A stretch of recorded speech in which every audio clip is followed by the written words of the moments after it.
Hi, Glenn Flood, Executive Director, Spinal Cord Injury PEI. Just here to give a latest update, month of December, finishing up the busy 2024 year.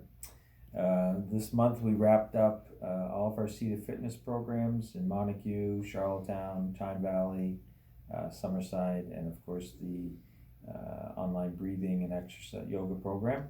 So those were fairly well attended. We're looking to grow those more to hopefully be able to get even more Islanders out and feeling better and active. Just finished some federal government student grant for 2025. Application was due on Friday, the 19th. Spending a lot of time with the Executive Director Council over the last little while.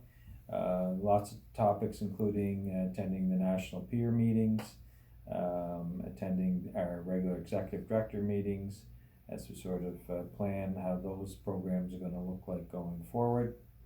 I believe the funding for the peer leadership nationally will be released in 2025, January 2025.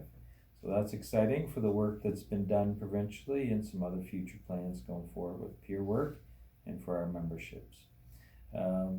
We had the opportunity, Tony Dole and I, to do an accessible review at the University PEI's library.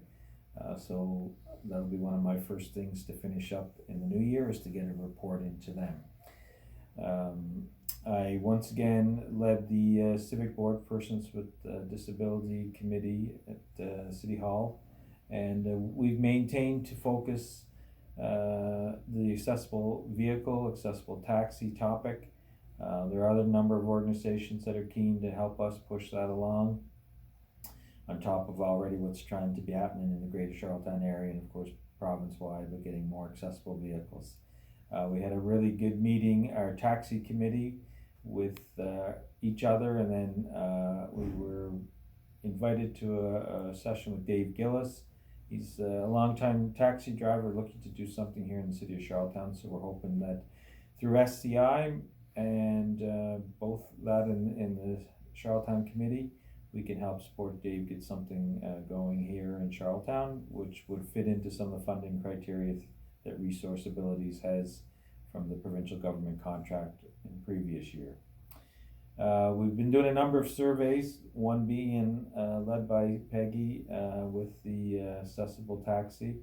We have about 45 responses so far, but we're going to be pushing in the month of January to really triple that, so we can kind of have that feedback, as well as some bylaw information that we received to kind of help again formulate a plan to present why we need to the importance of getting more accessible transportation, again citywide but provincial wide as well. We've been busy with working with Canoe Coves Beach, their community, our members, trying to get a beach mat. It's through Wade Watts. There's a gentleman who kind of runs that. He's in Toronto. So we're trying to get as many people to fill out to hopefully win a contest to get an accessible beach mat at the Canoe Cove Beach.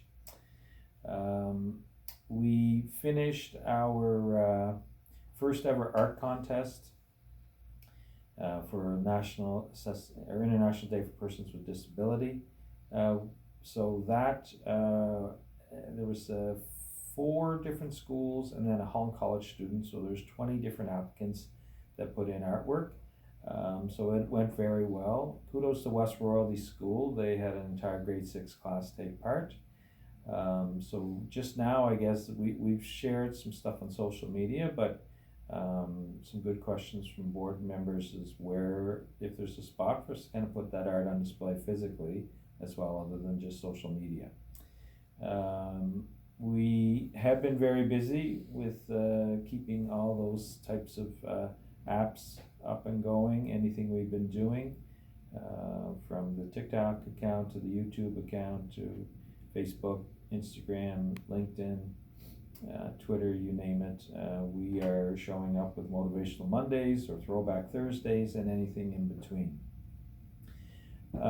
In terms, as we're getting extremely close to the Christmas season, we once again have called upon Santa's Angels, a local island group this year, for our members. So we've put it out there to people to see if they would like a visit for whether it be groceries, whether it be presents this time of year. We know it can be a challenging time for many. So we've filled out those forms from the individuals that got back to us. Unfortunately, because of the postal strike, we're unable to mail any cards out this year, but we will do electronic Christmas card, and we'll mail that out to, email that out to as many people as we have, and do our posts as well. So that kind of concludes most of what we've been busy doing for the past, I guess, few weeks since we last reported, but a snapshot of the entire year. And yeah, so we're happy where things are going, and we figure that January will bring on some more exciting times.